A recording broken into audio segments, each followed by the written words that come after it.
Papa Dudut. Isang pagbati po sa inyong lahat na nakikinig sa Barangay Love Stories ngayong araw na ito.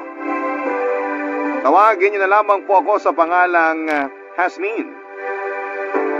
34 years old na sa kasalukuyan at nakatira dito sa Teresa, Rizal. Dalawa lang po kaming magkapatid ni Jordy. Ako ang mas matanda at bata pa lamang kami. Si Lola Baby na ang tumayong nanay namin. 70 years old na si Lola sa kasalukuyan. At sa awa ng Panginoon ay malakas pa rin siya at malinaw ang memorya. Napakaswerte namin kay Lola Baby. Pinalaki niya kami ni Jordy na disiplinado at may takot sa Diyos. Computer Science ang tinapos ng kapatid ko. Ako naman ay Hospitality Management. Pagka-graduate ay nakapagtrabaho agad ako sa isang sikat na hotel sa Maynila. Pero mas gusto kong magnegosyo kesa maging empleyado. Sabi kasi ng lola ko noong nabubuhay pa raw si Lolo ay meron silang pwesto sa palengke. Maganda raw ang kita nila sa pagtitinda ng manok ng mga panahong yon. Pero sa kasamaang palad ay kinailangang ibenta ni Lola ang pwesto nila noong magkasakit si Lolo ng pneumonia. Nakakalungkot lang po na kahit ginawa ni Lola ang lahat ng makakaya niya para maisalba ang buhay ni Lolo, ay namatay pa rin po ito. Sa kagustuhan kong bumawi kay Lola, nabanggit ko sa kanya na plano kong magbenta ng manok sa palengke. Hindi niya napigilang mapaluha sa sobrang tuwa. Very supportive ang lola ko matapos kong mag-resign sa trabaho. Sinamahan, inalalayan at pinayuhan niya ako sa mga ano ang dapat kong gawin para makakuha ng pwesto. Nang simulan ko yung negosyo ay hindi na ako kumuha ng tindera kasi gusto ni Lola na sumama sa pagtitinda. Laking pasasalamat ko sa Panginoon dahil hindi ako nagkamali na magnegosyo na lamang. Bukod sa di hamak na mas malaki ang kinikita ko kumpara sa mga regular na trabaho. Ako pa ang boss mismo. Hawak ko ang oras ko kaya nasi-celebrate namin ni na Jordy at Lola Baby ang mahahalagang okasyon gaya ng Pasko, Bagong Taon at mga birthday naming tatlo. Papadudot sa edad na 34 ay wala pa po akong asawa at wala ding kinakasama. May mga nanliligaw naman po sa akin. Bukod po sa maganda naman daw ako at may sariling negosyo. Wife material daw po ako, sabi ng mga kaibigan at mga kamag-anak ko. Kaso ay may malalim na dahilan kung bakit takot akong makipagrelasyon, Papadudot.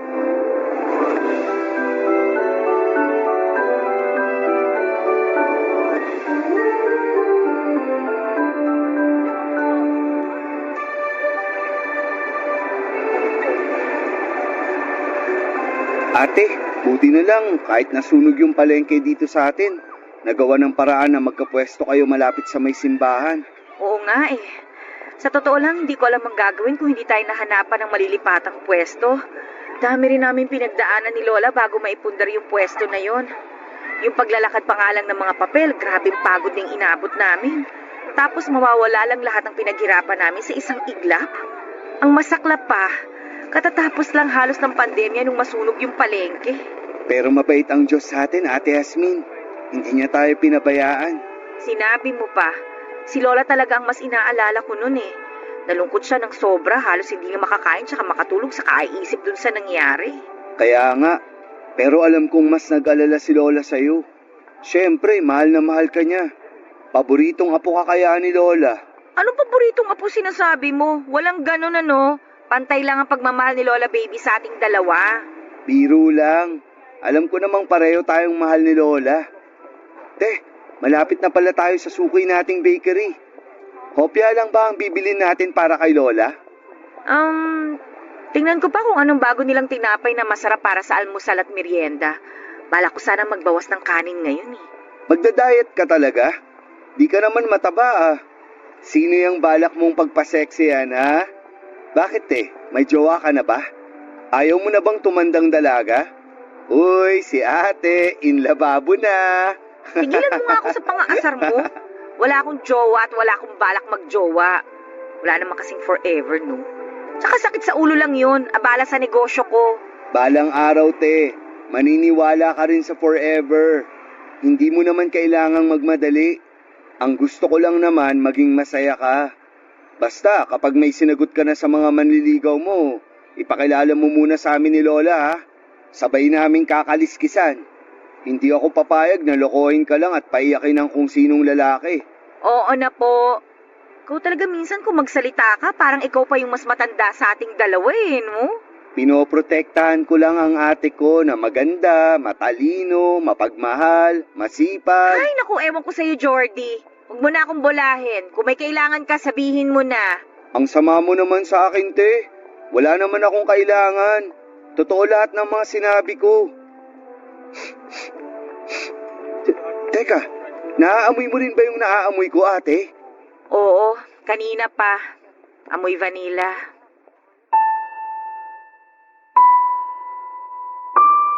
Napatigil kami ni Jordy sa paglalakad pagkaamoy sa mabango at matamis na vanilla papadudot. May nagtitinda pala ng palamig malapit sa bakery kung saan kami madalas bumili. Hindi ko na napigilan ang aking emosyon habang nakatingin sa tindera ng palamig. Pero hindi siya ang nakikita ko noong mga oras na yon kundi si Mama. Dahil sa nakita kong yon ay para kong bumalik sa nakaraan. Sa panahon ng aking pagkabata.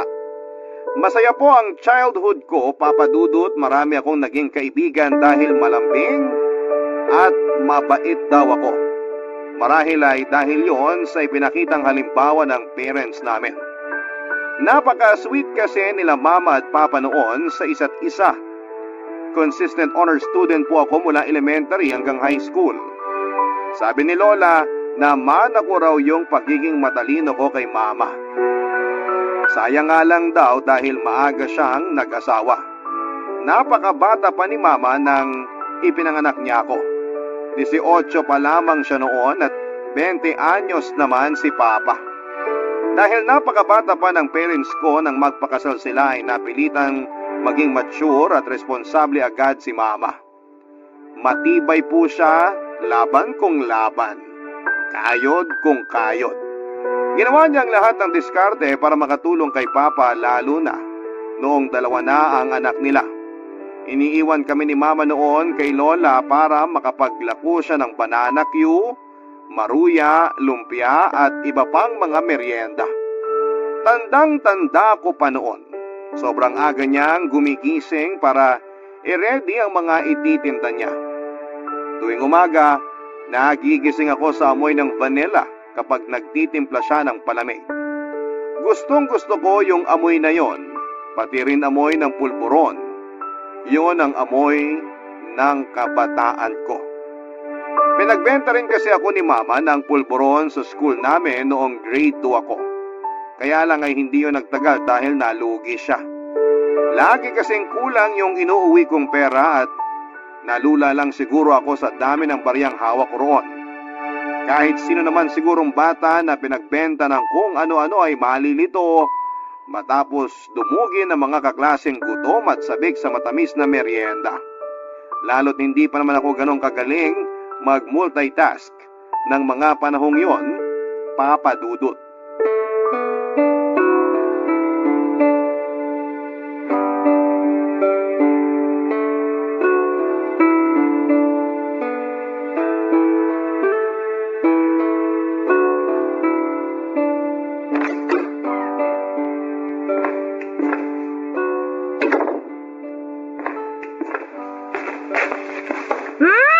Ang bango!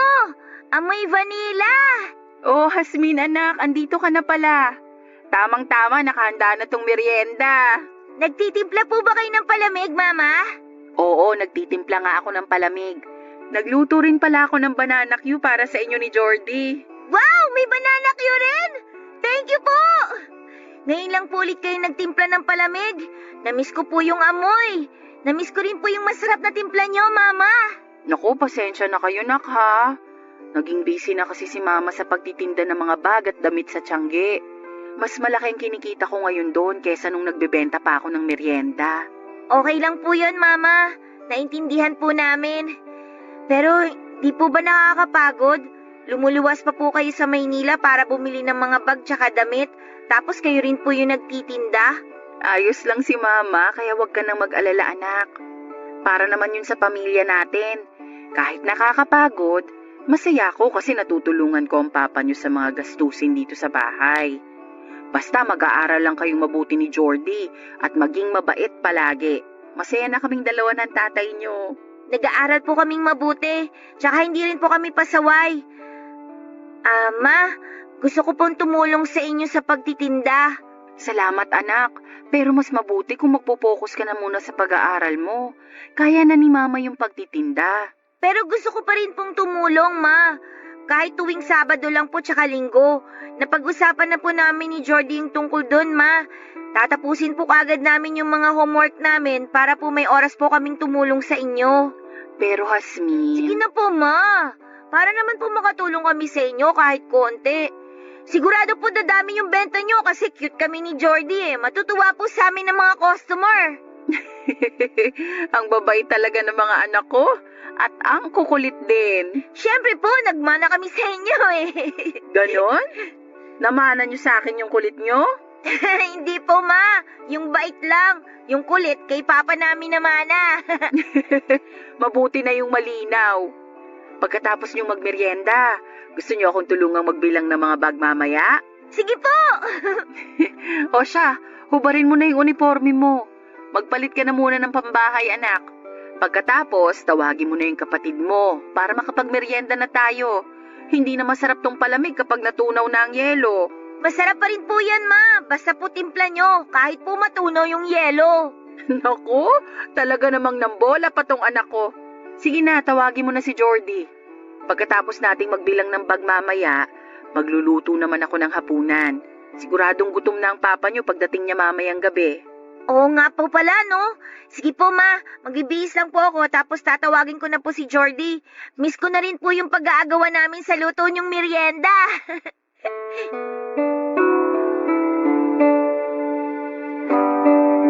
Isa sa mga paborito kong bonding namin ni na Mama Jordy noon ay yung sabay-sabay naming pagmemeryenda, Papa Dudut. Madalas ay kaming tatlo lamang dahil nasa trabaho si Papa mula Lunes hanggang Sabado. Tuwing Linggo lamang namin siya nakakasabay magmeryenda pagkatapos naming magsimba. Kahit simple lang ang buhay namin noon, ay kontento at masaya na kami ng kapatid ko. Ang mahalaga ay nakapag-aaral kami at kompleto ang aming pamilya. Pero makalipas ang ilang buwan, lumipat kami ng bahay. Mas malaki at mas maliwanag kesa sa dati naming tinitirhan. Kaya lamang ay malayo naman sa mga kababata ko. 10 years old po ako noong mga panahong yon at 8 years old naman si Jordy. Pero nakapag-adjust naman kaming magkapatid, kahit papaano. Basta ba magkakasama pa rin kaming pamilya, panatag po ako ng ganon, Papa Dudut. Barangay Love Stories. Barangay Love Stories. Papa Dudut, hindi naman nagtagal ay naging okay na rin kami ni Jordy sa bagong bahay na nilipatan namin. Nagkaroon kaagad kami doon ng mga kalaro at kaibigan. Pero halos isang buwan pa lamang mula nang lumipat kami. Lumipat naman ng trabaho si Papa. Maganda yung bago niyang trabaho, mas malaki po ang sweldo. Kaya lang ang naging problema ay nasa city yung pinapasokang hotel ni Papa at may kalayuan yon sa tinitirhan namin. Laging pagod sa pag-commute si Papa. Kaya noong sumunod na buwan ay lumipat ulit kami sa mismong city para hindi na mahirapan si Papa sa biyahe. Nakakapagod yung sunod-sunod na paglipat na yon para sa amin ang kapatid ko. Wala pa akong 11 years old pero 2 beses na kaming lumipat ng bahay. Lagi akong umiiyak noon kasi nami-miss ko yung mga kaibigan ko. Bagong bahay, bagong eskwelahan, bagong mga mukha. Kaya tuwing may nagtatanong sa akin noon kung anong pangarap ko, iisa lang ang palaging sagot ko. Ang magkaroon kami ng sariling bahay. Hindi importante kung maliit yon o malaki, basta sarili namin yon at magiging masaya kami doon ni na Mama, Papa at Jordy.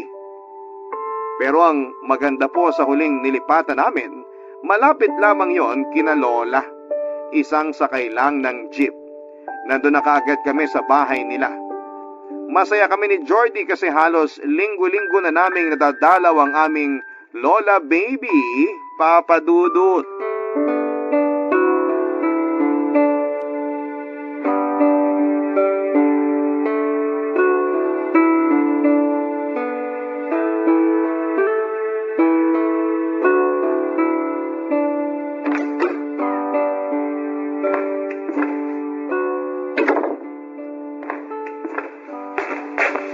Hello po, Lola! Nandito na po ako!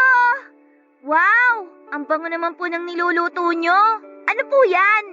Afritada ito. Pwede mo bang tikman? Baka maalat na naman ang timpla ko. Alam mo na, pag tumatanda na, tumatabang ng panlasa. Hindi ko po alam, La. Hindi pa naman po kasi ako matanda eh. Ay nako, ikaw talaga, apo. Pinipiloso po mo na naman ang lola mo. Joke lang po yun, Lola. Mayroon po ako ng kutsara. Titikman ko na po. Ako na nga hawak nitong kutsara para sa'yo. Eto, tikman mo nga kung maalat ang luto ni Lola. Hindi po maalat, La. Tamang-tama lang po yung timpla nyo. Lola, thank you po ah. Bakit ka nagte-thank you, apo? Para saan? Kasi po, lagi nyo kaming pinagluluto ng masarap. Naku, wala yon. Ang totoo, natutuwa akong ipagluto kayo. Wala naman kasi akong ibang pinagluluto dito dahil matagal nang patay ang lolo nyo. Nakakalungkot nga po na wala na si Lolo. Sobrang malulungkot po ako kapag nawala si Mama, si Papa, si Jordy, at saka po ikaw, Lola. Iniisip ko pa lang po, nalulungkot na ako. Kahit nga po yung magtatrabaho lang si Papa sa malayong lugar, ayoko po talaga nun, kasi nalulungkot po ako. Naku, wag ka nang malungkot, apo. Sapat naman ang kinikita ng papa mo sa trabaho niya ngayon, kaya hindi na mangyayari ang magtatrabaho pa siya sa malayo. Saka tinutulungan naman siya ng mama mo, kaya wag ka nang mag-alala, ha? Opo, Lola. Nga pala, apo. Ano po yun, La? Wala pa bang nababanggit ang mama at papa nyo sa inyo ng kapatid mo? Na ano po? Naku, hindi ko alam kung ako ba dapat ang magsabi sa iyo nito. Baka magalit kasi sa akin ang nanay mo. Bakit naman po siya magagalit, mama niya po kayo? Sige na po, La, ano po ba yun? Sabihin niyo na po, please po. Ay, naku, sige na nga. Total, nadulas na ako eh. Oo nga po, La, sabihin niyo na po. Basta kunwari di mo pa alam para di magalit sa akin ang mama mo. Lilipat daw kayo ng bahay kasi may bagong trabaho ang papa mo. Po?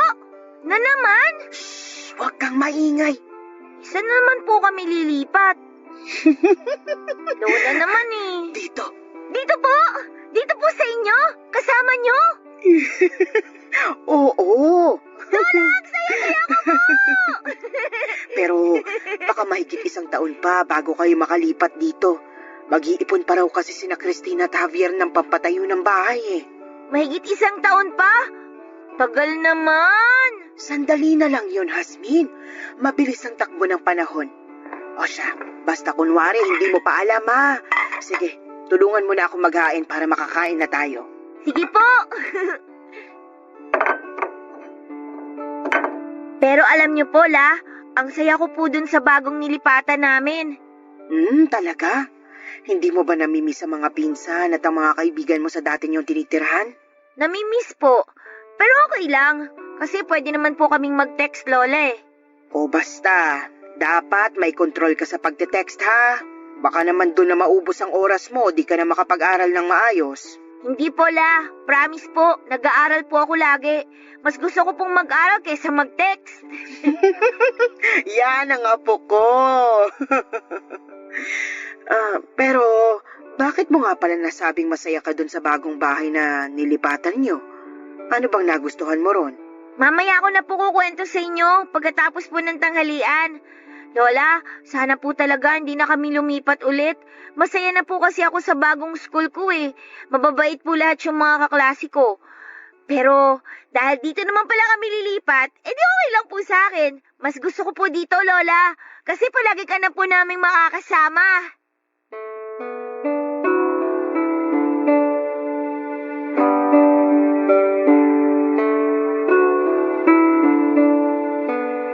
Nagpagawa ng maliit na bahay ang mga magulang ko kadikit ng bungalow ni Lola.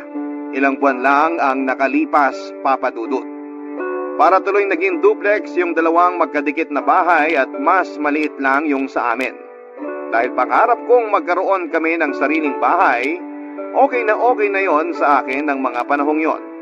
At least, hindi na kami nangungupahan.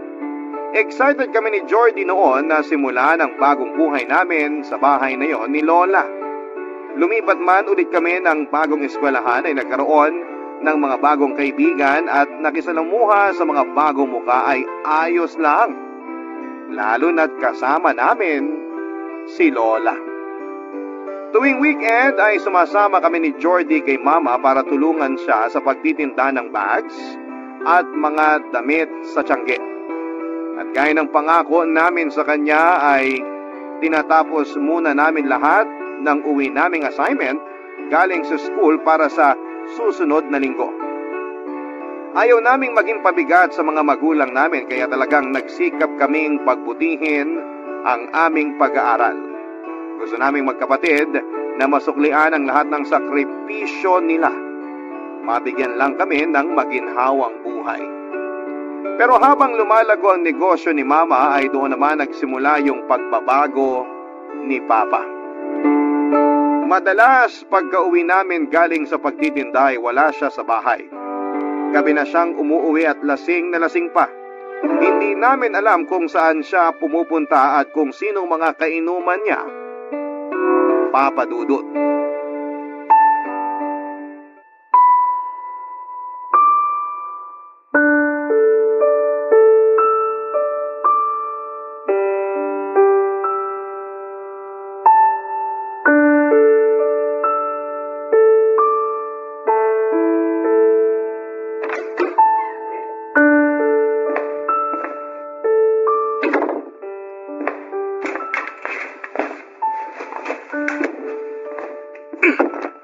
Javier, sana hindi mo hinagis yung bag mo. Baka matakot ang mga anak mo sa'yo. Saan ka ba nanggaling? Eh di sa inuman. Saan pa ba? Kumain ka na ba? Di pa ako kumakain. Pero wala rin akong gana. Sino mga kainuman mo? Mga kaibigan mo ba? Bakit bang dami mong tanong?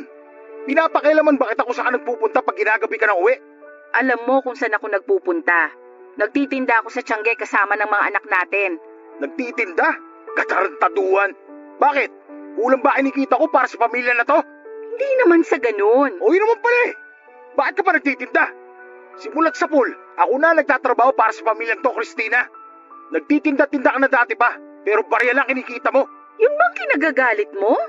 Na kumikita ako ng pera? Nagtitinda ako dahil gusto kong makatulong sa'yo. Sa pamilya natin. Alam kong hindi madali ang trabaho mo, kaya gusto kong tumulong sa mga gastusin para hindi ganun kabigat para sa'yo. Nag-aaral ang mga anak natin, Javier. At napakabilis lang ng panahon. Hindi natin namamalayan high school na pala si Jasmine. Kaya pinag-iipunan ko na yun ngayon pa lang. Iniinsulto mo ang pagkalalaki ko. Hindi ko kailangan ng tulong mo. Ako ang father di pamilya. Kaya kong buhay ng pamilyang to. Kaya kong pag-aralin ng mga anak ko. Hindi kita iniinsulto. Gusto lang kitang tulungan. Bakit mo naman naisip na iniinsulto kita? Mayabang ka na kasi. Bakit? Dahil malakas na kinikita mo ngayon? Anong susunod mo sasabihin sa akin? Na wag na ako magtrabaho dahil kaya mo nang ikaw na lang? Pati mga anak natin, idinamay mo dyan sa mga kalokohan mo. Javier, makinig ka naman sa akin, no? Saka na natin to pag-usapan pag hindi ka nalasing. Halika na sa kwarto, aalalayan kita, baka... Huwakan! Hindi ko kailangan ng tulong mo. Kaya akong pumasok mag-isa sa kwarto kahit nakainom ako.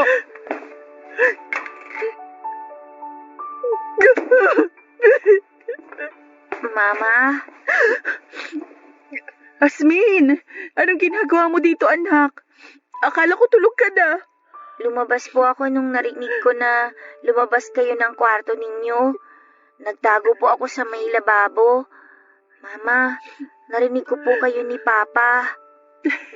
Pasensya ka na sa mga narinig mo, ha? Lasing lang ang papa nyo, kaya medyo mainit ang ulo. Huwag mo akong alalahanin. Okay lang ako, anak. Mama, gusto mo po bang dun matulog ngayon sa kwarto namin ni Jordy? Sige, Hasmin. Miss ko na rin kayong katabi matulog ni Bunso, eh. Kami rin po, Mama. Miss na namin kayong katabi. Tara na po. Baka po umiyak si Jordy pag nagising na walang katabi. Oo nga, no? Matatakutin pa naman at iyakin yung kapatid mo. Saglit lang, anak, ha? Titingnan ko lang kung nakalak na yung pinto natin. Mabuti na yung sigurado, lalo't lasing ang papa nyo. Baka kasi hindi niya nailak yung pinto pagpasok niya kanina, eh. Sige po, Mama. Hintayin po kita dito, ha.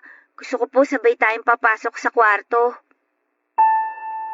Hindi po ako nakatulog ng gabing yon, Papa Dudut. Tahimik na umiiyak si Mama buong magdamag.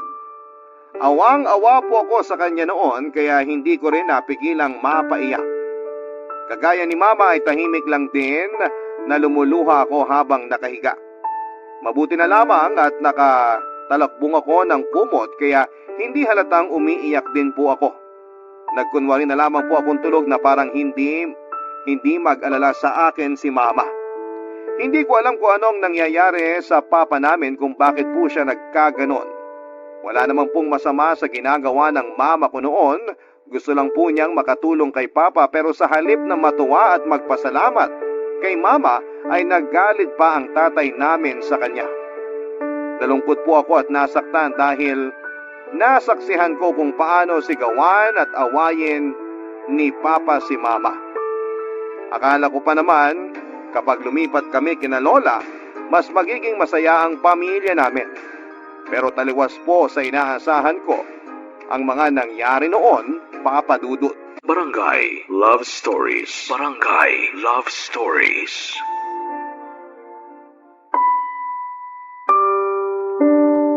Papa Dudut, sa paglipas ng mga araw ay wala nang ginawa ang mga magulang ko kundi ang mag-away. Lagi pa rin naglalasing si Papa at gabi-gabi na ring umiiyak si Mama. Hanggang sa unti-unting napalitan ng katahimikan ang mga sigawan.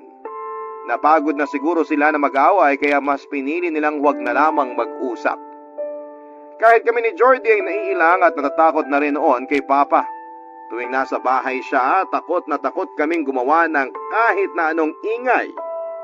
Pag naaabutan niya kaming nag-uusap o nagkwekwentuhan ay bigla kaming tumatahimik kasi baka sa amin niya maibuhos ang galit niya. Kaming tatlo na lamang po ni na Mama at Jordy ang umiiwas dahil laging mainit ang ulo ni Papa. Nagtataka kaming magkapatid kung bakit biglang nagbago si Papa. Hindi naman siya dating ganoon at mabait po siya, malambing at mahinahon na magsalita. Sweet din po sila ni Mama at bihira po siyang umiinom, Papa Dudut, kahit may mahalagang okasyon. Bukod sa madalas na silang mag-away mula nang lumipat kami kina Lola ay hindi na rin po kami nagbabanding kagaya ng dati. Mabuti na lamang po at isinama kami ni Lola Baby tuwing araw ng linggo para magsimba. Hirap na po ako noon, Papa Dudut. At alam kong hirap na rin po sina Mama at Jordy. Naninigip ang dibdib ko tuwing maiisip ang pwedeng mangyari sa pamilya namin. Na itatanong ko noon sa Diyos kung dapat ba akong magpasalamat na napalitan ng katahimikan yung pagsisigawan ng mga magulang ko o dapat bang mas mag-alala ko. Naramdaman ko na wala naman sigurong mas malalang mangyayari. Pagdating ng araw, mag-uusap ulit sina Mama at Papa. Hindi po ako nawala ng pag-asa, Papa Dudut, na magiging masayang muli kami gaya ng dati. Hanggang isang araw.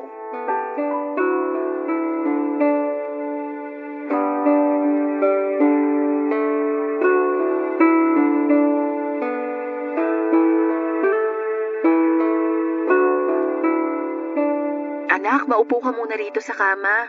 Okay po. Mama, kanina pa po tayo nandito sa kwarto ni Lola Baby. Bakit po parang hindi po kayo mapakali? Hasmin, anak, may kailangang sabihin sa'yo si Mama. Ano po yun, Ma? Basta makinig kang mabuti kay Mama, ha? Opo. Natatakot po ako, Mama.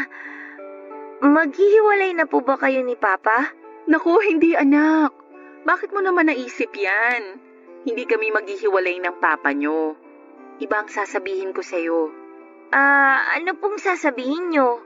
Makinig kang mabuti sa akin, Hasmin. Dahil napaka-importante ng sasabihin ko. Sige po, Mama, makikinig po ako. Hindi naging madali para sa akin na gawin tong desisyon na to. Natatandaan mo yung kapatid ng Lola Baby na nasa California? Si Tita Lilia? Opo, Ma. Naalala ko po si Lola Lilia. Kahit sa picture ko lang po siya nakita. Ay, mabuti naman kung ganun, anak. Nakausap ko siya sa telepono nung nakaraang linggo. Sabi niya, tutulungan daw niya ako makapunta sa California. Siya na rin ang magiging employer ko. Kasi may pag-aari siyang apartment building doon. Aalis po kayo? Iwan niyo po kami? Dahil lang po ba kay Papa? Hindi ko kayo iiwan, anak. Huwag mong isipin yun. Pero bakit pa po kayo aalis, Ma? Nag-usap kami ng papa niyo. Umamin siya sa akin. Baon na pala tayo sa utang. Kaya pala nagkaganon siya. Kaya pala laging mainit ang ulo niya. Hindi lang niya masabi sa akin nung una dahil sa pride niya. Paano po nangyari yun, Ma? Bakit po may utang si Papa? Naalala mo nung nagpagawa tayo ng sariling bahay sa tabi nitong bahay ni Lola Baby mo? Opo. Malaki ang nagastos para maipagawa natin yung bahay. Buong akala ko, yung perang nagamit, perang naipon ng papa mo. Pero hindi pala. Po? Hindi po pera ni Papa yon? Paano po tayo nagkabahay kung wala po tayong pera? Dito ko lang nalaman na humiram pala ang papa niyo ng malaking pera sa trabaho niya. Kaya pala hindi na niya ako natutulungan sa mga gastusin natin kasi kailangan niyang bayaran yung utang niya buwan-buwan. Magluto na lang po kayo ng maraming maruya, Ma. At saka po magtimpla ng maraming palamig. Merienda na lang po bayad natin sa mga utang ni Papa. Masarap naman po kayo magluto eh. Hindi ganun yun, anak. Hindi niyo po ba pwedeng ipagluto na lang yung mga nautangan ni Papa? Hindi, anak eh. Kailangan pera din ang ibayad ng papa niyo sa mga pera na inutang niya. Kasi kung hindi siya makakabayad, mawawalan na siya ng trabaho. Pwede pa siyang makulong. Alam, Ma, makukulong po ba si Papa? Maiiwasan yon kung mababayaran natin lahat ng mga utang niya na nagkapatong-patong na. Pati sa mga katrabaho niya nakahiram na rin siya ng pera. Baon na sa utang ang papa niyo. Hindi naman ganun kalaki ang kinikita ko sa pagtitinda. Kung tutuusin, kulang nga yung kita ko para sa pangangailangan natin. Tapos ngayon, kailangan ko pang hatiin yon para tulungan ng papa niyo na bayaran ang mga utang niya. Hindi ko magagawa yon kung hindi ako aalis para magtrabaho sa California. Pero Ma, ayoko umalis ka. Ayoko rin, anak. Pero kailangan kong gawin yun. Tsaka sayang yung pagkakataon, lalo't may naghihintay ng trabaho sa akin doon. Mas malaki ng di hamak ang kikitain ko doon. Makakaipon ako ng malaki-laki. Makakapag-aral kayo sa magandang eskwelahan. At mababayaran ko ang mga utang ng papa nyo. Pero Ma, si Papa... Nag-usap na kami ng masinsinan. Aayusin na niya ang sarili niya. Pero aaminin ko, hindi pa rin kami okay ng papa nyo. Masyadong matindi yung mga naging away namin at lumalim ang sama ng loob namin sa isa't isa. Pero nangako siya sa akin na hindi niya kayo pababayaan habang wala ako dito. Anak, huwag ka nang umiyak. Nandito naman ang Lola Baby nyo. Nag-usap na rin kami ng maayos tungkol sa pag-alis ko. Napakahirap nito lalo para sa akin, Hasmin. Basta tandaan nyo, gagawin to ni Mama para sa pamilya natin. Okay? Okay po, Mama. Basta po palagi ka pong tatawag, ha? Palagi din po namin kayo ipagpapray ni na Lola tsaka ni Jordy. Promise po, Ma. Hindi kami mag-aaway ni Bunso. Tsaka po mag-aaral po kaming mabuti. Salamat, anak. Papadudot, sa totoo lang, hindi ko alam kung anong mararamdaman ko ng mga sandaling yon. Hindi na nga maayos ang relasyon ng mga magulang ko ay aalis pa si Mama papunta sa California. Gustong gusto kong pigilan ng mama ko. Pero dahil sa mga nalaman ko tungkol kay Papa ay ayokong madagdagan pa ang mga alalahanin ng nanay ko. Sa awa ng Diyos ay maayos po na nakaalis si Mama. Caretaker po at tagalinis siya ng apartment building ni Lola Lilia sa California. Madali lang naman daw ang trabaho niya, lalo na't Pilipino din yung mga nakatira doon. At home daw siya sa pakiramdam ni Mama doon, pero syempre naho-homesick pa rin siya. Miss na miss pa rin namin ang isa't isa, kahit pa madalas kaming nagkakausap noon sa telepono. Laking pasasalamat ko rin po, Papa Dudut, dahil may sariling telepono noong mga panahong yon si Lola Baby. Nung una, madalas ding mag-usap sina Mama at Papa, pero isang araw pagka-uwi ko galing eskwela ay naisipan kong puntahan si Lola Baby sa kabilang bahay para sana magtanong ng merienda. Nagulat po ako nang maabutan ko doon si Papa na sumisigaw habang may kausap sa telepono. Nalungkot ako at kaagad na bumalik sa bahay namin. Pagkatapos ay tahimik akong umiyak sa kwarto namin ni Jordy. Ang buong akala ko ay maayos na ulit ang samahan ng mga magulang namin, pero hindi pala, Papa Dudut. Nag-aaway na naman sila. Pagkatapos noon ay sunod-sunod na po ulit yung mga naging pag-aaway nila hanggang sa hindi na naman sila nag-uusap kagaya noong hindi pa umaalis ng bansa si Mama. Nag-umpisa na naman ang pag-inom ni Papa. May mga araw na hindi na siya nakakapasok sa trabaho dahil sa hangover. Nang malaman ni Mama ang tungkol doon ay nagdesisyon siya na kay Lola na lamang magpadala ng pera imbes na sa tatay namin. Si Lola na rin ang nagbabayad noon sa mga utang ni Papa, lalo na nang malaman naming halos wala pa palang naibabayad si Papa sa mga pinagkakautangan niya. Lalo namang ikinagalit yon ni Papa. Pati si Lola ay inaaway na rin niya. Awang-awa po ako noon kay Lola, lalong-lalo na kay Mama. Nagpapakahirap si Mama sa ibang bansa para tulungan si Papa na mabayaran ang mga utang niya. Pero winaldas niya lamang ang mga padala ni Mama. Hindi ko po siya maintindihan, ang laki talaga ng ipinagbago ni Papa. Parang ibang tao na siya. Kaya noong minsang tumawag ulit si Mama ay hindi na po ako nagulat nang sabihin niya sa akin na may seryoso kaming pag-uusapan, Papa Dudut.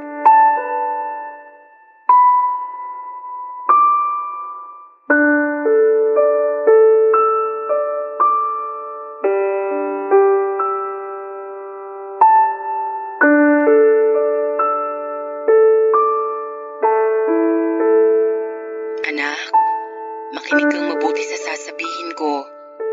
Sige po, Mama. Tungkol saan po ba? Anak,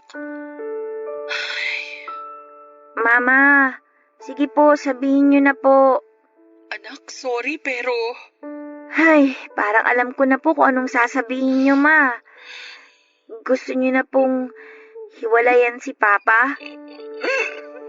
Naiintindihan ko po, Ma. Kahit po bata pa ako, marami na po akong naiintindihan. Hasmin, Wala po akong naalalang maling ginawa niyo, Ma. Para sa akin po, hindi rin po madaling pumunta dyan sa ibang bansa. Kasi pag nandito ka lang po sa bahay, lagi ka na lang pong inaaway ni Papa. Lagi ka lang pong umiiyak sa gabi. Ginawa niyo naman po lahat ng makakaya niyo. Pero Ma, bakit po ba ganon? Bakit inaaway ka pa rin ni Papa kahit na wala ka na po dito sa atin? Kahit po nagtatrabaho ka na po dyan, bakit po nagagalit pa rin sa inyo si Papa? Ayaw ba niya na magtrabaho ka po dyan sa malayo? Hindi ko po alam kung bakit naaway ka pa rin po ni Papa kahit nagpapadala naman po kayo ng maraming pera. Hindi ko rin alam ang sagot dyan sa mga katanungan mo, anak. Kaya okay na lang po kahit maghiwalay kayo ni Papa, Ma. Tanggap ko na naman po yun. Sigurado rin po akong maiintindihan kayo ni Jordy pagdating po ng araw. Napaka maunawain mong bata, Hasmin. Palagi po kasi akong pinapayuhan ni Lola Baby, Ma. Lagi po niyang pinapaliwanag sa amin kung ano po yung nangyayari sa pamilya natin. Hindi po nagkulang si Lola na paalalahanan kami ni Jordy. Kaya, tana po kayo, Ma. Huwag na po kayong umiyak. Huwag na po kayong malungkot dyan, Ma. Kasi kami naman po ni na Lola ang bahala kay Jordy. Salamat, anak. May hihilingin sana ako sa'yo. May nakita ako sa internet na magaling na family lawyer malapit dyan sa atin. Pwede mo bang sabihin mamaya sa lola mo pagdating niya galing sa palengke na puntahan yung taong yon? Baka kasi hindi ako agad makatawag ulit dyan mamaya. Opo, Ma. Sasabihin ko po kay Lola Baby yung bilin niyo po pagdating niya. Mama, mahal na mahal ko po kayo. Hasmin, anak. Pasensya ka na, ha? Napakabata mo pa. Hindi kita dapat binibigyan ng ganito kabigat na responsibilidad. Hayaan mo. Makakabawi rin si Mama sa lahat ng pagkukulang ko sa inyo ni Bunso. Mahal na mahal ko rin kayong mga anak ko. Lahat ng ginagawa ko para lang sa inyo. Palagi akong mag-iingat dito. Kayo rin, ha? Mag-iingat kayo dyan palagi. Makinig at sumunod lang kayo sa lola nyo, ha? Opo, Mama.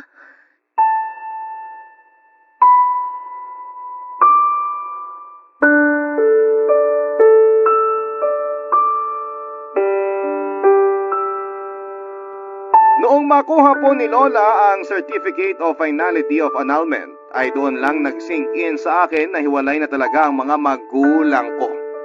Tapos na, Papa Dudut. Sa totoo lang ay hindi ako umiiyak noong makita ko yon.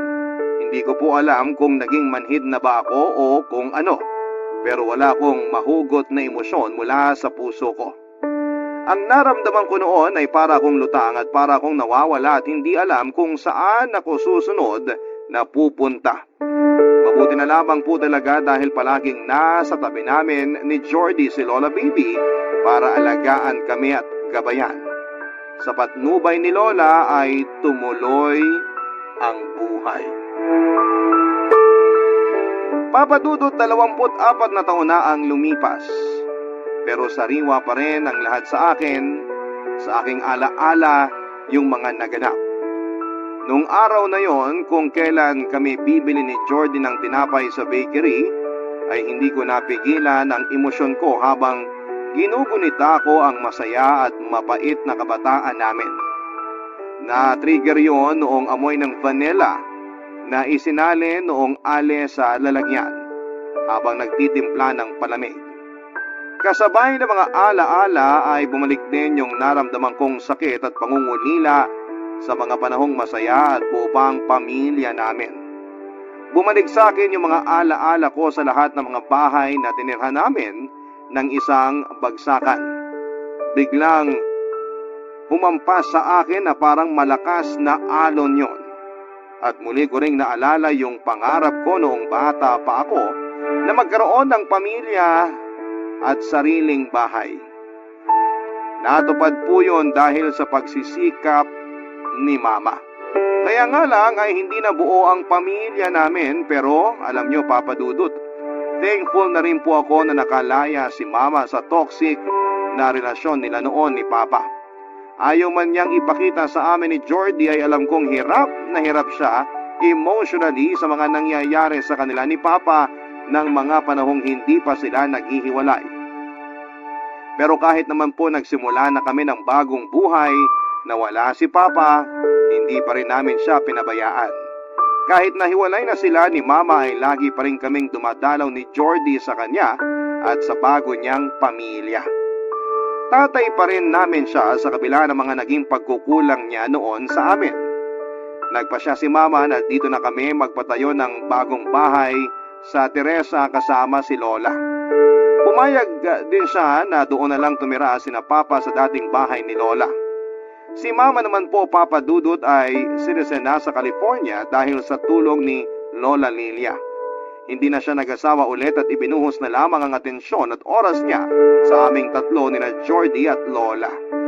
Sobrang laki po ng respeto at paghanga naming magkapatid sa aming ina.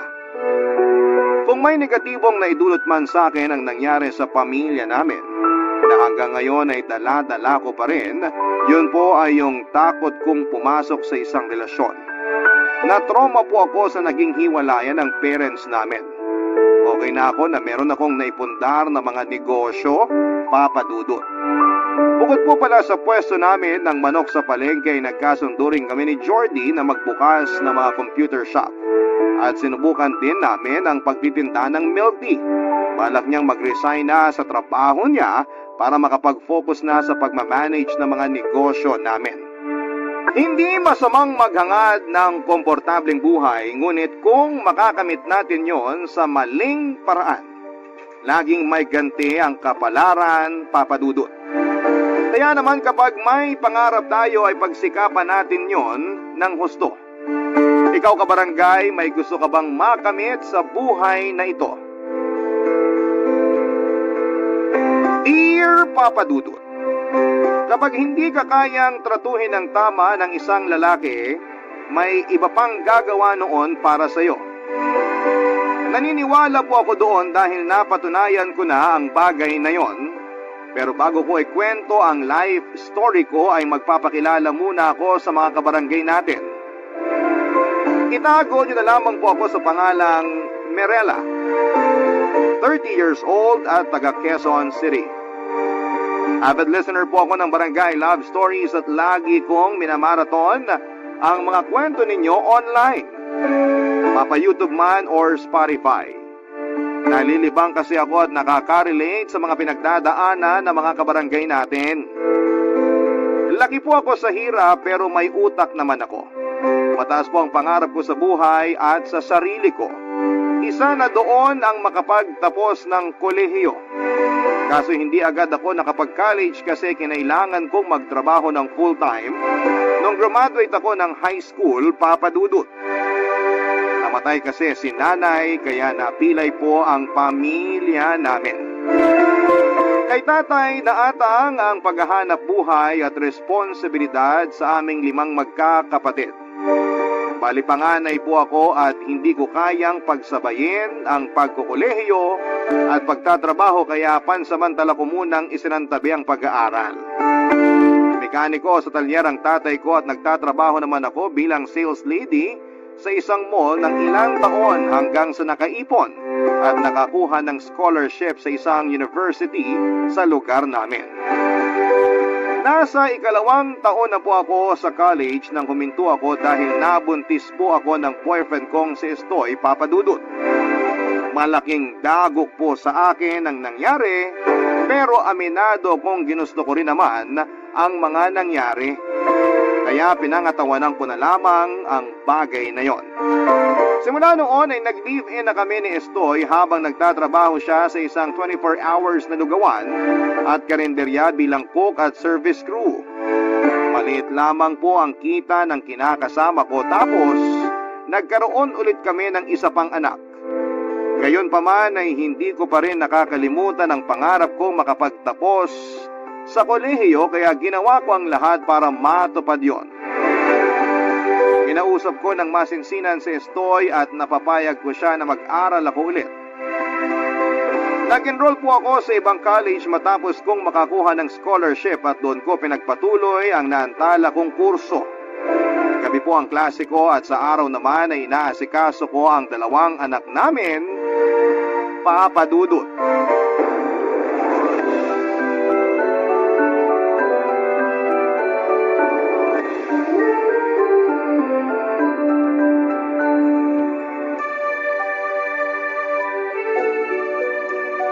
Mirela, napapansin ko, napapadalas na yung pag-absent mo sa klase ko. Oo nga po, Sir Alfonso. Pasensya na po kayo. Kaya lang, alam mo naman na malaking bagay yung attendance para pumasa ka. Kaso sa loob ng 1 linggo, 1 o 2 araw kang hindi pumapasok. Pag pinagpatuloy mo yun, maapektuhan na talaga ng gusto ang grades mo, lalo na sa subject ko. Ay, naiintindihan ko po kaya nahihiya po ako sa inyo, Sir Alfonso. Ganon din po sa ibang mga professor ko kasi kahit sila kinausap na rin ako tungkol sa madalas kong pag-absent eh. Nangako na lang ako na sisikapin kong di na maulit. Ano ba kasing dahilan bukod dun sa lagi mo sinasabi na nagbabantay ka ng anak mo? Yung totoo, napapadalas po kasi yung away namin ng kinakasama ko. Pwede ko ba malaman kung bakit napapadalas yung away nyo?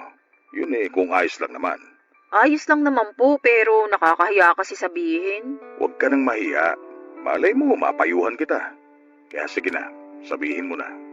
Madalas po namin pinag-aawayan yung bisyo niya. Napapabarkada rin kasi siya tapos napapainom. Imbis na matino siyang umuwi sa inuupahan namin pagkatapos ng trabaho niya, dumidiretso siya sa inuman kasamang mga tropa niya. Tapos, gabi na siya nakakauwi. Minsan nag-iiskandalo pa. Yun bang sigaw pa siya ng sigaw at gagawa ng eksena kaya nakakahiya po sa mga kapitbahay. Pag ganun pong nangyayari, hindi ko maiwan yung mga anak namin. Kasi wala naman pong mag-aalaga. Sinubukan mo na ba siyang kausapin tungkol sa bagay na yan? Naku, kung usap lang maraming beses na po Sir Alfonso. Kaso para siyang ewan. Pasok sa kanang tenga, labas sa kaliwa. Walang pinagkatandaan kaya lagi kaming nag-aaway. Daig pa po yung mga anak namin sa pagiging pasaway at matigas ang ulo. Medyo mahirap nga kapag ganyan yung kasama mo sa buhay. Yung taong inaasahan mo makakatulong sa'yo, pero tumadagdag pa siya sa mga iniisip mo. Sabi mo nga, pasaway at matigas ang ulo. Kaya nga, sir Kaya ayun, hindi ako nakakapasok. Alam naman niya na importante sa akin na makapagtapos ng kolehiyo. Tagal ko na rin po kasing nahinto, tapos ngayon nabigyan ako ng panibagong pagkakataon. Ayoko na pong sayangin yun. Tama naman yan. Alam mo, matalino ka. Isa ka sa mga estudyante na hinahangaan ko sa klase ko, Mirela. Kaya sana matapos mo yung pag-aaral mo, kasi malaking bagay yun. Mas lalawak yung oportunidad mo, lalo na sa kursong kinuha mo. Kaya nga, Sir Alfonso, nagsisikap ako kahit medyo huli na akong nakatungtong ulit ng kolehiyo. Paanong huli na? Yun bang matanda na ako? 23 na ako, Sir Alfonso. Yung mga kaedad ko, nakapagtapos na sila, nagsisimula ng mag-job hunting. Ano naman kung nakapagtapos na sila? Nahihiya po kasi ako, saka naiinggit. Makakapagtapos ka rin. Hindi mo kailangang mainggit sa kanila kasi darating ka rin dun. Kaya nga magsikap ka. Pumasok ka lagi para hindi maapektuhan yung grades mo. Kasi sayang naman kung babagsak ka dahil lang sa absences mo. Sinasabi ko to hindi lang bilang instructor mo, kundi bilang kaibigan na rin. Talaga po? Oo naman. Kaya huwag kang mahihiyang lumapit sa akin para humingi ng payo. Kasi papayuhan kita sa abot na makakaya ko. Naku, nakaka-touch naman po kayo. Kaya naman pala maraming estudyanteng nagsasabi na mabait kayo, Sir Alfonso Salamat po. Walang anuman. Ganito lang talaga ako kasi naging estudyante rin naman ako. At naiintindihan ko yung pinagdaraanan nyo. Pero syempre, hindi tayo pwede magpatalo sa mga hamon ng buhay, lalo na kung meron tayong pangarap. Lagi nating ilaban na matupad yung mga bagay na gusto nating makamit. Tatandaan ko po yung mga sinabi nyo. Mabuti. Tungkol naman doon sa kinakasama mo, sana magbagong buhay na siya. Kasi kung hindi siya magbabago, baka isang araw bigla ka na lang matauhan. Bigla ka magsawa sa kanya at iwan siya. Sa lahat po ng instructor ko ay si Sir Alfonso ang naging close ko. Mabait kasi siya, magiliw magsalita at malambing ang boses. Tapos ay ramdam ko rin yung concern niya sa mga estudyante niya. Lalo na nga nung kinukumusta at tinatanong niya ako kung bakit napapadalas ang pag-absent ko. Hindi na nga ako noon nagsinungaling sa kanya at nag-open na rin kaagad tungkol sa problema ko, Papa Dudut. Masaya naman ako kasi naiintindihan niya yon at nakisimpatya rin siya sa akin. At habang tumatagal nga ay mas lalo kaming napalapit sa isa't isa. Hanggang sa umabot na yon sa punto na parang nahuhulog na ako sa kanya. Bukod kasi sa presence at mga advice ni Sir Alfonso, may mga bagay siyang ginagawa na para sa akin ay hindi na pangkaraniwan. Lalo na nung minsang binilhan niya ako ng pagkain kasi alam niya na nagtitipid ako at madalas din na hindi na ako nakakapagbaon. Nung una ay tumatanggi ako pero aminado naman ako noon na masarap din yung mga pagkaing ibinibigay niya. Kadalasan kasi sa mga binibigay niya sa akin ay first time kong matikman, kaya may parte sa akin na sabik na tanggapin ang mga yon. Lagi rin niya akong pinakikisuyuang tulungan siya sa mga bagay na may kinalaman sa school, katulad ng pagdidistribute ng test paper sa mga kaklase namin at pag-check ng mga ito, pag-aayos ng chapters sa libro na for photocopy at kung ano-ano pa. Sinubukan ko pong hindi bigyan ng kulay ang ginagawa ni Sir Alfonso, pero isang beses ay mayroon siyang inamin sa akin. Dahilan para ako ay may makumpirma, Papa Dudut.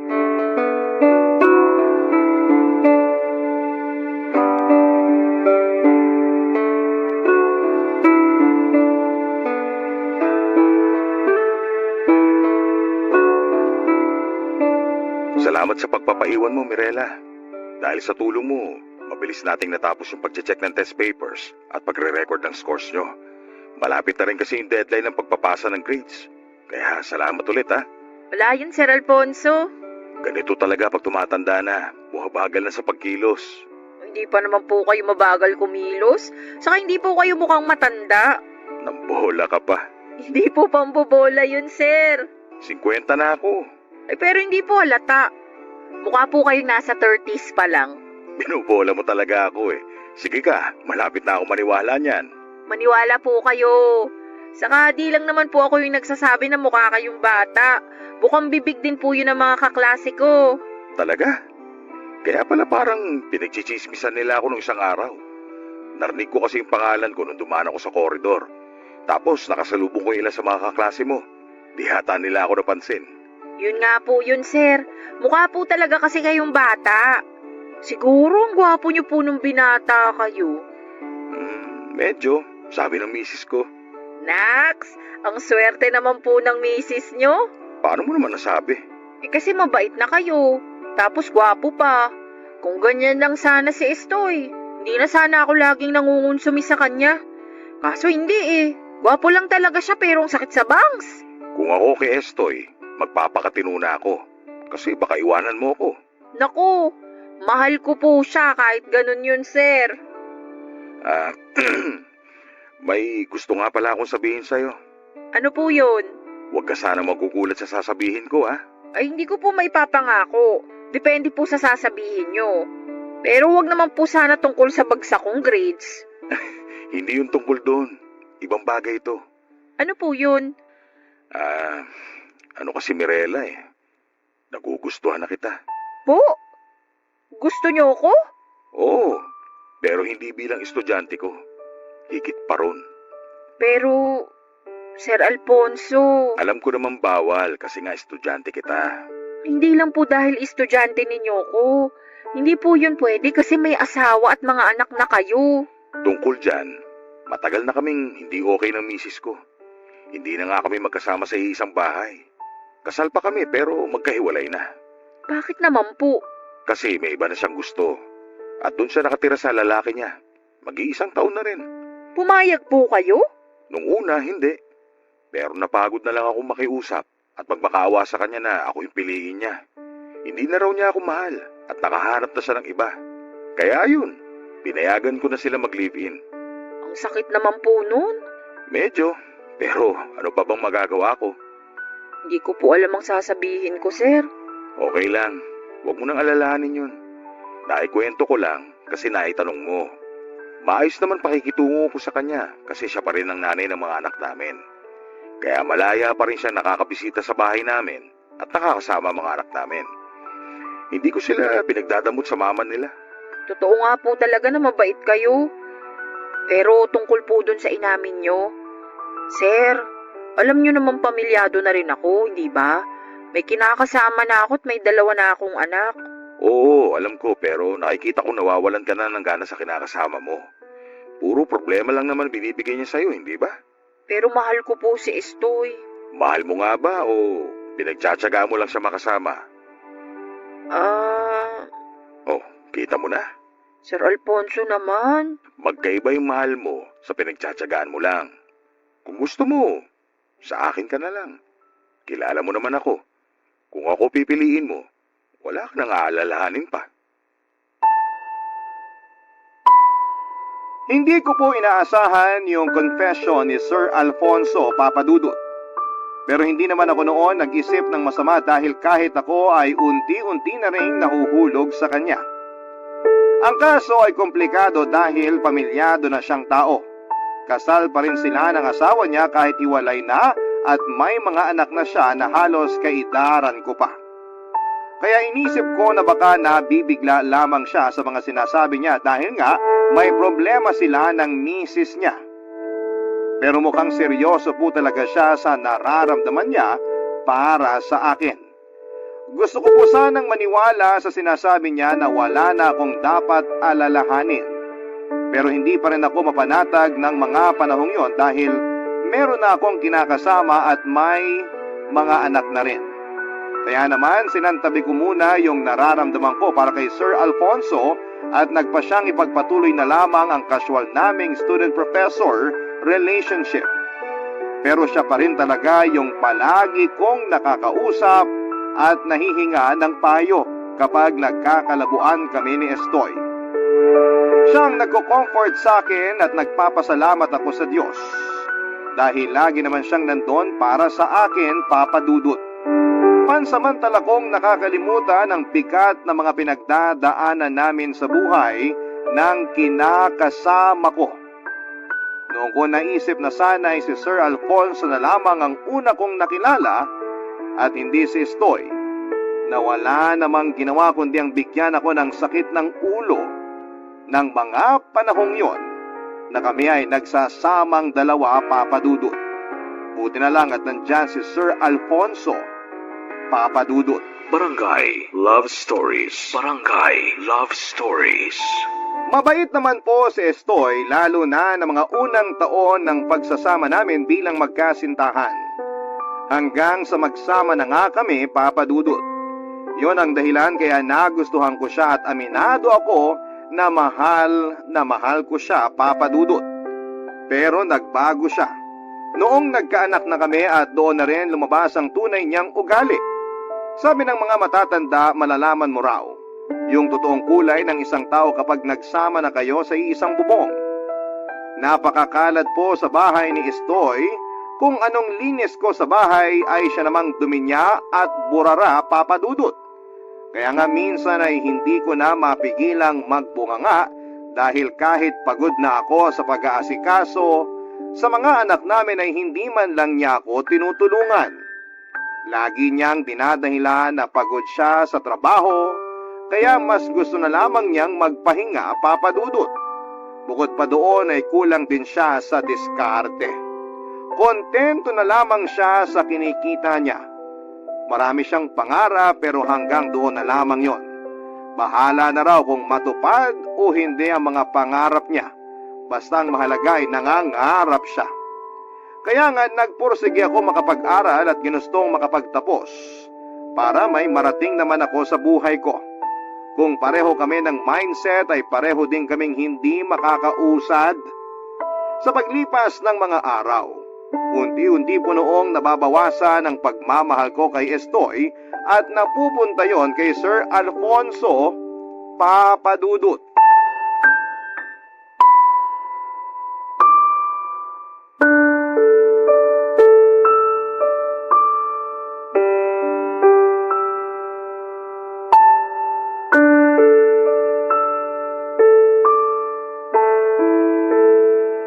Dave, sardinas na naman na may itlog ulam natin? Eh, yan lang kasi yung nabili ko sa perang binigay mo sa akin. Wala na ba talagang iba? Eh, wala na. Huwag ka na nga maghanap ng iba. Wala naman ako mailalabas. Pasalamat ka na lang at kahit papaano may ulam tayo. Sabi ko nga, ikaw talaga. Sinermonan mo pa ako.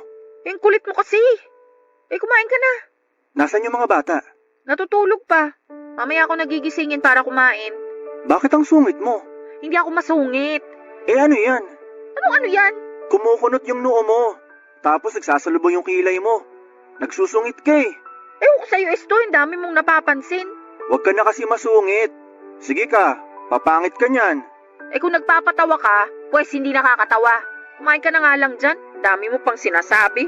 Sorry na babe, huwag ka na magalit. Sige ka, baka magising ang mga anak natin. Sa kulit ng mga yon, di tayo makakain ng maayos. Oo, tapos, di mo naman ako tinutulungan magpakain sa kanila. Ako na lang lahat.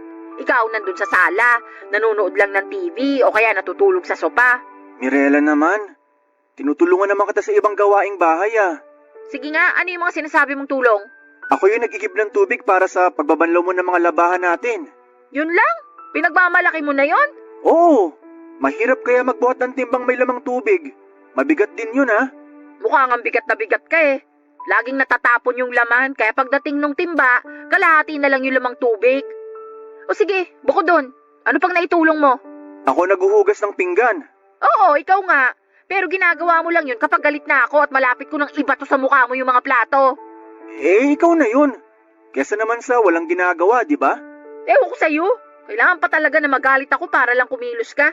Hindi ka naman baldado, hindi ka naman inutil, pero parang kang robot na disusi. Sakit mo naman magsalita, babe. Eh, naku, huwag mo na nga ako matawag-tawag na babe. Naalibad pa rin ako sa'yo. Naglalambing lang naman eh. Huwag ako yung lambingin mo, wala ako sa mood. Teka, napapansin ko lagi ka nalang wala sa mood pag naglalambing ako ah. Kahit kiss ko, tinatanggihan mo na rin. Hindi ka naman ganyan dati ah. Nakakatampo ka na ah. Maliit na bagay, pinalalaki mo. Para yun lang nagtatampo ka na agad. Malamang, parang asawa na nga kita eh. Tapos ayaw mo magpahalik sa akin? Natural magtatampo ako. Ikaw ah, Anong ako?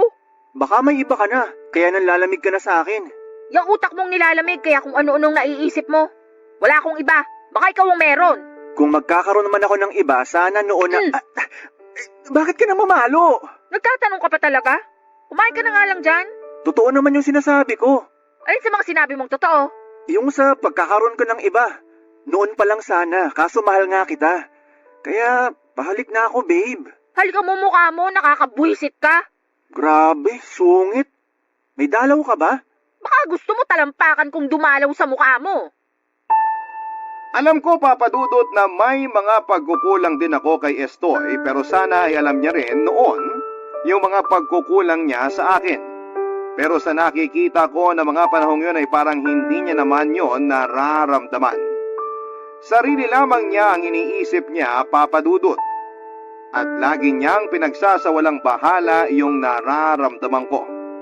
Ilang beses ko rin naman siyang sinuportahan at kinumbinse na maghanap naman ng maayos na trabaho. Yung may regular na kita dahil lumalaki na rin naman yung pangangailangan ng pamilya namin. Pero parang wala pa rin sa kanya yon, Papa Dudut. Sinasabi lang niya na makontento kami sa kung ano ang meron at wag nang maghangad ng sobra dahil hindi naman kami mayaman. Yon ang punot dulo ng kawalan ko ng gana sa kanya. Wala talaga siyang pangarap sa buhay. Kaya naman hinanap ko kay Sir Alfonso ang kalinga at pagmamahal na hindi ko nakukuha sa kanya. Pumayag po ako na magkaroon kami ng secret relationship kapalit ng pera. Opo, binibigyan niya ako noon ng pera. Tulong na rin daw niya sa akin at sa mga anak ko. Tinanggap ko na lamang kasi kailangan namin yon, Papa Dudut. Kay Sir Alfonso ko po naranasan yung tinatawag nilang princess treatment. At ang sarap po pala sa pakiramdam na tinatrato ka ng tama. Sa loob ng 2 buwan ay sobrang saya po ng naging pagsasama namin ng professor ko. Kahit na pataguyon, Papa Dudut.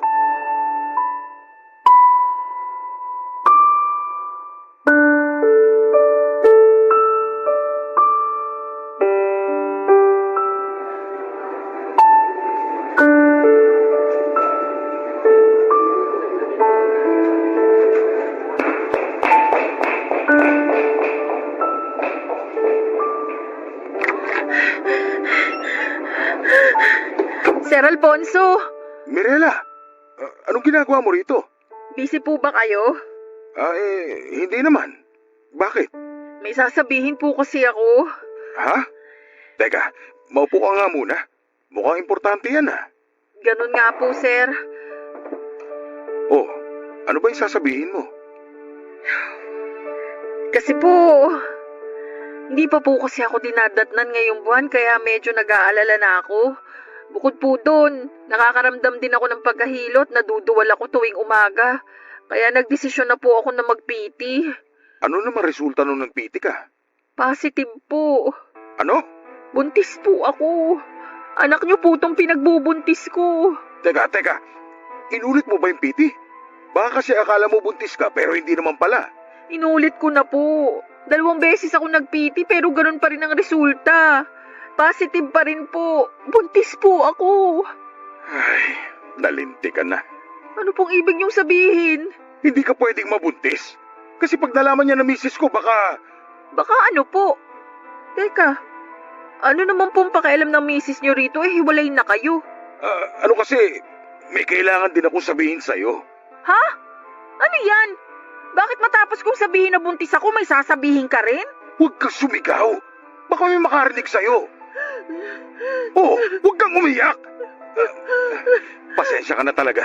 Bakit ba kasi kayo nagagalit sa akin? Hindi ko naman yung sinasadya. Nagulat lang ako doon sa sinabi mo. Sabi mo hindi ako pwedeng mabuntis kasi baka malaman ng misis mo. Bakit? Ano po bang mangyayari kapag nalaman niya?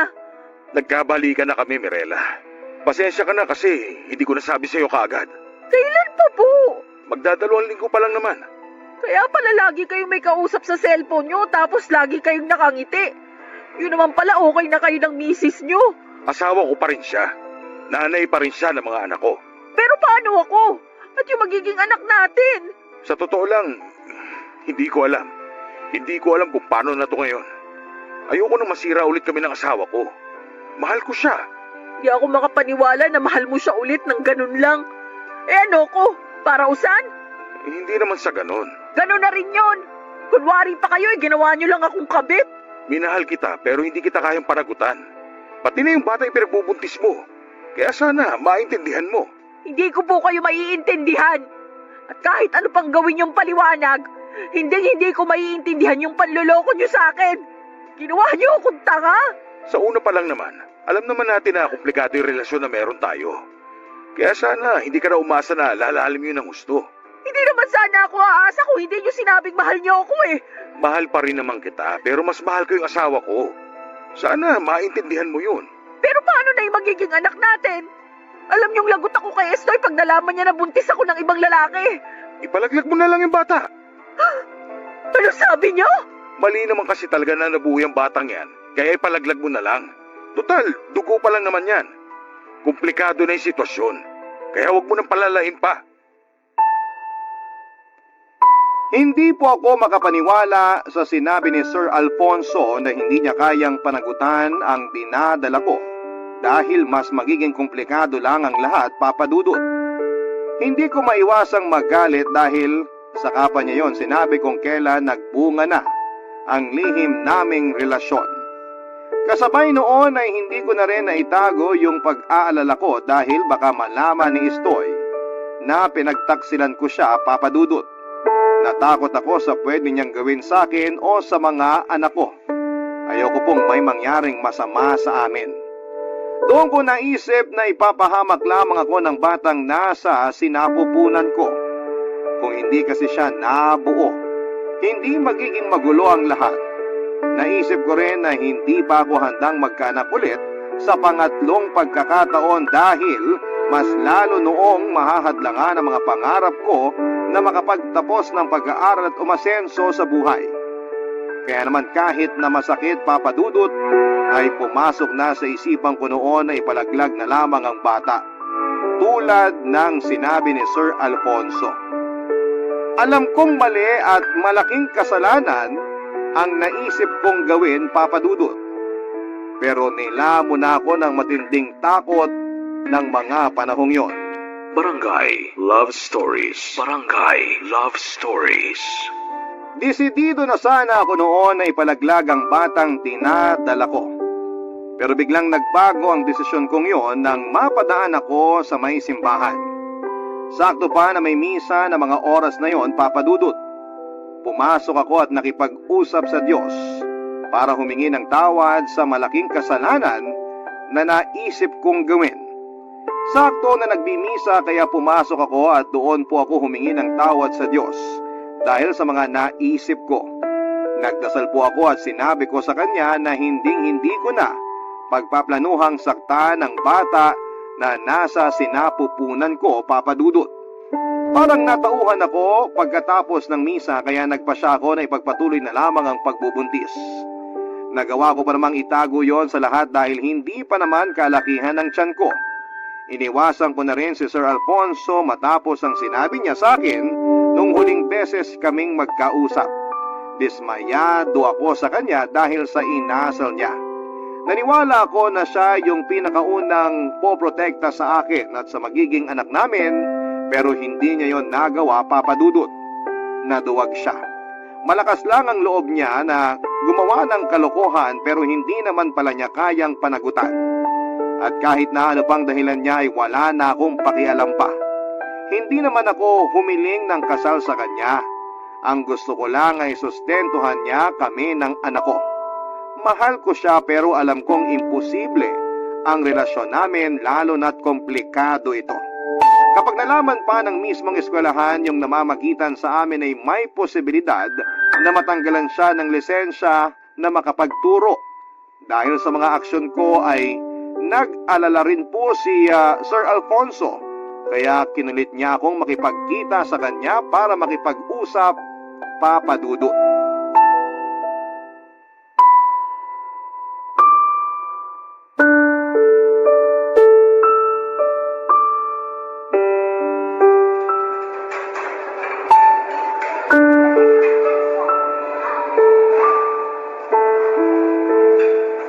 Mirela, salamat sa pagpayag mo na makipag-usap sa akin.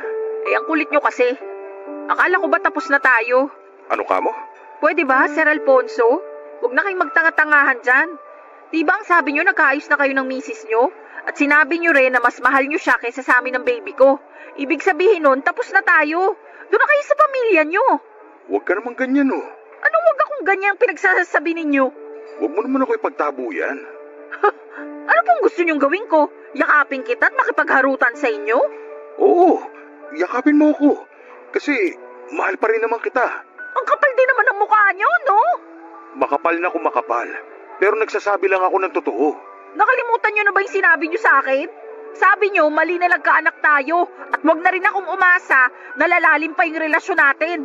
Tapos sasabihin nyo sa akin ngayon na wag ko na kayong ipagtabuyan kasi mahal nyo pa rin ako? Ayusin nyo na muna yung pag-iisip nyo. Nahahalata tuloy yung edad nyo. Nabigla lang naman ako nung sinabi ko yun sa'yo. Na-realize ko na hindi ko pala kayang mawala ka sa akin. Pero yung anak natin, kaya nyong mawala. Sa inyo pa nga mismo nang galing na ipalaglag ko siya, di ba? Patawarin mo sana ako. Sa Diyos kayo humingi ng tawad, wag sa akin. Buti na lang talaga, hindi ako kasing sama nyo.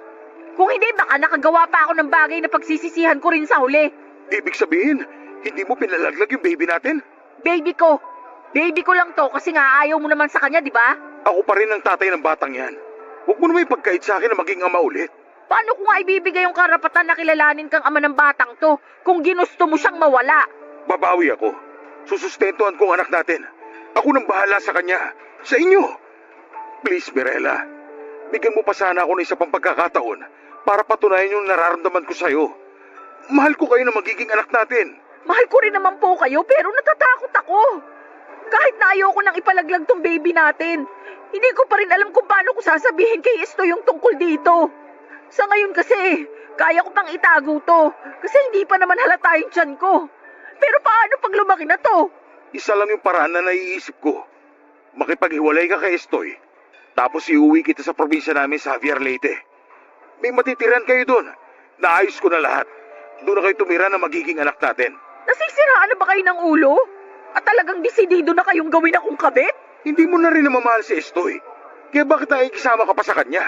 Kasi may mga anak kami. Iwanan mo na rin sa kanya yung mga anak ninyo. Magsimula ka ulit.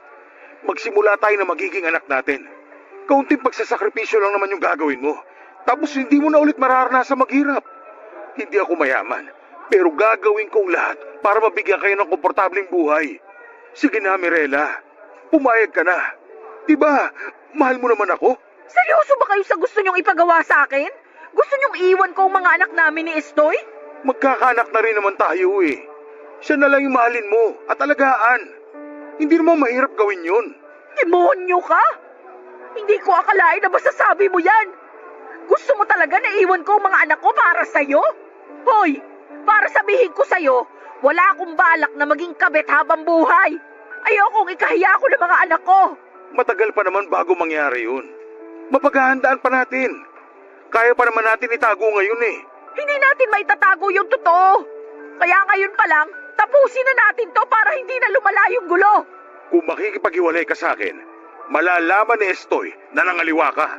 Naisip mo na ba kung ano mangyayari sa'yo pag nagkataon? Bahala na. Hihingi na lang ako ng tawad sa kanya. Kung tatanggapin niya pa rin ako, handa akong bumawi. Pero kung ayaw niya, wala na akong magagawa. Karapatan niyang magalit at hindi ako tanggapin. Kasi ako naman yung nagkamali sa amin. Sana ganun ka rin.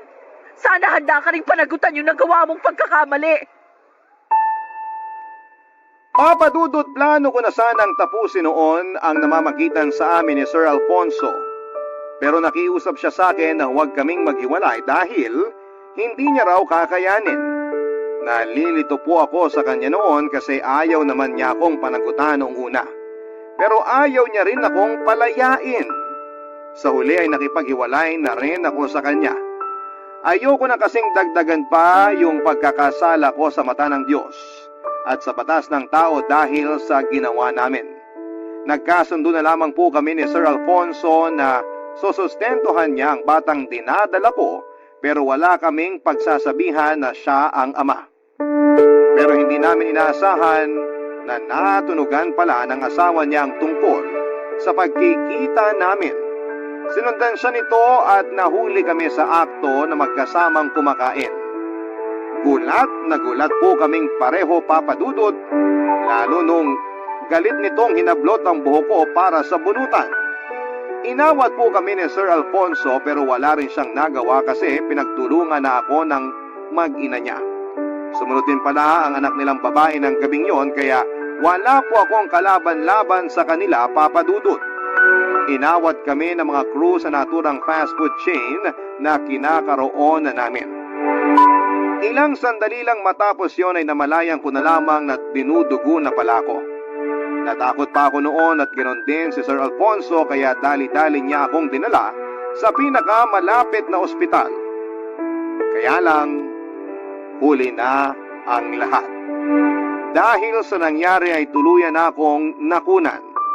Tuluyan na nga pong nalaman ni Estoy ang pangangaliwa ko noong puntahan niya ko sa ospital, Papa Dudut. Kitang-kita ko sa mga mata niya yung matinding galit at pandidiri sa akin. Walang patid ang luha ko noon habang humihingi ng tawad sa kanya. Pero hindi pa raw niya kayang ibigay yon. Hindi niya rin alam kung kaya pa niyang ibigay yon pagkatapos ng lahat. Gusto ko ring magalit sa kanya dahil sa mga pagkukulang niya pero mali na isumbat ko yon sa kanya para lang bigyan ng katwiran ang kasalanang nagawa ko. Kung tutuusin ay mas malaki yung kasalanan ko sa kanya. Tungkol naman kay Sir Alfonso ay nawala na ako ng balita sa kanya at sa pamilya niya dahil hindi na rin naman ako noon nakabalik sa school. Tuluyan na akong huminto, Papa Dudut.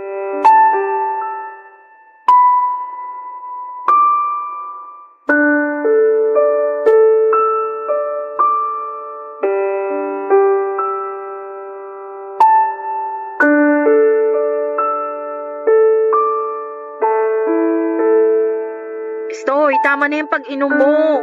Lasing ka na eh. Baka mamaya maistorbo mo na naman ang mga kapitbahay natin. Matulog ka na dun sa kwarto. Huwag mo nga akong inuutusan. Tsaka huwag mo rin akong hahawakan. Nandidiri ako sa'yo, Mirela. Hanggang ngayon ba? Hindi mo pa rin ako napapatawad. Paano kita patatawarin? Nagpagalaw ka sa ibang lalaki. Tapos dun pa talaga sa profesor mong amoy lupa. Huwag mo namang pagsalitaan ng ganyan yung tao. Okay, tamo. Pinagtatanggol mo pa yung matandang yun. Hindi ko siya pinagtatanggol. Pero mali rin naman na pagsalitaan mo siya ng ganun. Anong gusto mong gawin ko? Palakpakan yung kalokohang ginawa nyo? Hindi naman sa ganun. Alam naming mali yung nangyari. Siguro karma na namin yung pagkawala ng anak namin. At habang buhay ko yung dadalhin sa konsensya ko. Buti alam mo. Kasi hindi ko na rin makakalimutan yung ginawa mo. Sobra ka eh. Napakasama mong babae. Oo, may pagkukulang ako sa'yo pero yung manlalaki ka, iniputan mo ako sa ulo eh. Nagpagalaw ka na nga sa kanya, nagpabuntis ka pa. Alam mo ba kung gaano kasakit yun para sa akin? Nanliliit na nga ako, tapos sa ginawa mo, tinapakan mo pa yung pagkalalaki ko. Alam ko. Kaya nga humihingi ako ng tawad sa'yo eh. Hindi na maibabalik ng paghingi mo ng tawad yung tiwala ko sa'yo, kasi sinira mo na yun. Bigyan mo pa ako ng isang pagkakataon, Estoy. Ano pang pagkakataon yung gusto mo? Sa tingin mo ba, ganun lang kadali kalimutan yung ginawa mo? Huwag ka nang umasa na mapapatawad kita agad. Hindi ko naman hinihiling na patawarin mo ko agad, pero sana isipin mo rin yung pamilya natin. Ikaw na rin yung may sabi. May pagkukulang ka kaya hinanap ko sa iba yung mga bagay na wala sa'yo. Hindi sana mangyayari yun kung hindi ka nagkulang sa pamilya natin. Kasama nga kita pero parang mag-isa lang ako sa lahat. Parang ako lang yung may pangarap para sa atin. Anong gusto mong gawin ko? Sige nga. Magsimula tayo ulit. Bumawi ka. Babawi rin ako. Magtulungan tayo para sa mga anak natin. Kung makapagsalita ka, akala mo ganun lang kadali yun. Palibhasa, ikaw yung nagloko. Wala namang madali lalo na sa pagbuo ng pamilya. Mas lamang yung hirap kaysa sa ginhawa. Marami tayong isasakripisyo pero kakayanin kasi inspirasyon natin ang mga anak natin. Inalok ako ni Sir Alfonso ng mas komportabling buhay pero kapalit nun, iiwan ko kayo ng mga anak ko. Hindi ako pumayag. Hindi ko kayang mapalayo sa mga bata. At ganun din sa'yo kahit na unti-unti nang nawawala ang pagmamahal ko sa'yo. Ikaw pa rin naman ang ama ng mga anak ko. Kahit ganito ko, mahal pa rin kita. At mahal ko yung mga bata. Pero di ko naisip humanap ng iba para saglit na takasan yung responsibilidad ko sa pamilyang to. Malaki yung kasalanang nagawa ko. Kaya kung kinakailangan kong humingi sa'yo ng tawad araw-araw, gagawin ko. Hindi ko alam kung kailan kita mapapatawad o kung darating pa ba yung araw na yon. Kaya huwag ka nang umasa na babalik pa tayo sa dati. Alam ko. Pero tama ka rin naman sa sinabi mong malaki yung pagkukulang ko sa pamilya natin. Masyado akong naging panatag. Akala ko kasi sapat na yung maipakita ko na nagpakaama ko. Akala ko kasi ganun lang kasimple maging tatay. Pero hindi ko alam na kulang pa pala yun. Malaki rin yung pagkukulang ko sa'yo. Kasi hindi ko sinuportahan yung pangarap mo. Kaya lalo nang nagkandaleche-leche. Kung galit ako sa'yo, mas nagagalit ako sa sarili ko. Bakit kasi kailangan pang humantong sa ganito ang lahat? Hindi na natin maibabalik yung nangyari. Pero pwede naman tayong bumawi at mas gawin kung ano yung tama. Ikaw pa rin naman yung lalaking minahal ko. At kayo ng mga anak natin yung pinili ko. Kaya sana, mapagbigyan mo pa ako. Kahit isang pagkakataon lang ulit. Hindi po kami naghiwalay ni Estoy, Papa Dudut. Sa halip na mangyari yon ay magkasama naming ginampanan ang pagiging magkatuwang sa pamilyang binuo namin. Malaki po ang pagkakasala ko sa kanya bilang partner kaya araw-araw ko yung pinagsisisihan. Lagi rin po akong bumabawi sa kanya para hindi na niya maranasan yung pakiramdam na minsan ko siyang pinagpalit sa iba. Bukod doon ay lagi rin akong nagdarasal sa Diyos. Natulungan akong makapagbagong buhay at maging malakas ang pananampalataya para malabanan ko ang mga tukso sa paligid ko. Akala ko dahil bumabawi na ako noon sa mga maling nagawa ko, ay magiging maayos na ang lahat, Papa Dudut. Pero nagkamali ako. Sa pagkakataong yun ay si Estoy naman ang nangaliwa at sa huli ay pinili niyang sumama sa babae niya. Iniwan niya kami ng mga anak niya ng ganon na lamang. Sobrang sakit po ng ginawa niya, pero wala naman akong nagawa. Hindi ko na siya napilit pang bumalik sa amin ng mga anak niya dahil desidido na siyang panindigan ang bago niya. Ang sakit lang sa parte ko na pinili ko sila pero iiwan niya rin pala kami. Siguro'y hindi pa rin talaga ako lubos na napatawad ni Estoy sa kasalanang ginawa ko sa kanya. Naisang tabi lang yon pero hindi tuluyang nawala, Papa Dudut. At wala na akong magagawa kundi tanggapin yon, Papa Dudut. Kung tatanungin niyo ako kung may balita pa ako kay Sir Alfonso, ang huling nalaman ko ay sa makabilang buhay na siya.